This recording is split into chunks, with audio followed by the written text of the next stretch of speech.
Okay, so I'm down here in southeast Oklahoma in the Comanche Mountains. I've been on a solo camp right now. I'm going to spend a couple of nights out here.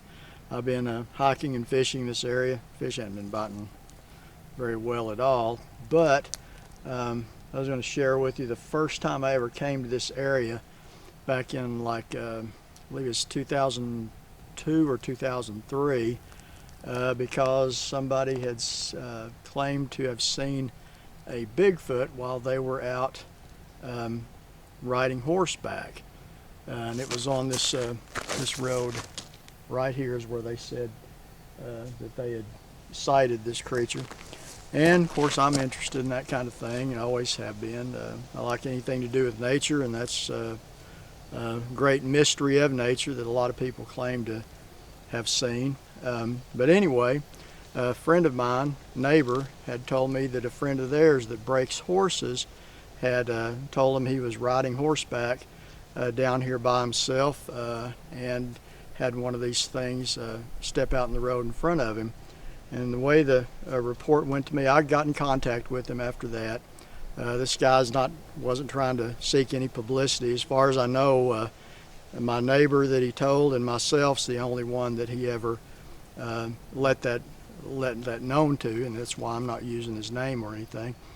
But anyway, he said he was out here by himself. He camps out here alone quite a bit in these mountains, and said he was riding his horse down this road that we're on, that I'm standing on here, and he went around a corner. Might have been this one right here, I'm not exactly positive, but he said as he went around the corner on the horse, he was walking the horse, he wasn't running it or anything like that, but he said up ahead of him about 50 yards this Bigfoot, of course he didn't call it that. He said he asked me if it was an ape. He said it was a big hairy creature that walked on two legs. But anyway, he said it walked out of the woods about 50 yards in front of him with his back to him, and took several steps down the edge of the road there, and looked over his shoulder back at him and seen him there sitting on his horse, and turned and went right back into the forest from which it had walked out of. So anyway, that's how I ended up coming here in the first place. Now, several weeks after I got that report, me and a friend of mine, which usually comes with me down here, but his work schedule did not allow him to come this time. He and I came down here, and this would have been in the spring of 2003.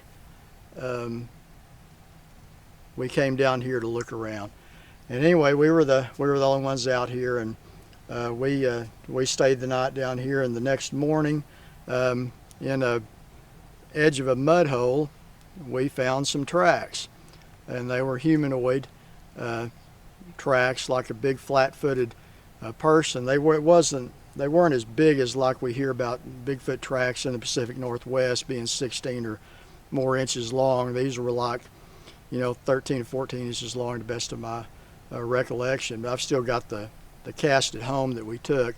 However, it was a lot wider, flatter than a person's foot, so that just fueled the mystery. And ever since then, when I get the chance, I come down here and make a fishing trip out of it. Have I ever seen it myself? No, I have not. But we did find the tracks, got that very credible, which I view as very credible, report from this gentleman. And his story's still the same all these years, nearly 20 years later. And like I said, to my knowledge, he's not shared it with other people. It's, like I say, it's why I respect that and do not use the gentleman's name or anything. But that's what led me here in the first place. And it's a very nice place. It's a lot of solitude. And I'm here by myself this weekend. I'm going to camp. I've already fished today, and I'm fixing to fry up some fish for dinner. But that is the Bigfoot story of this area, and the only one that I know of at this time. So I just wanted to share that. Hope you enjoyed it, and that's all.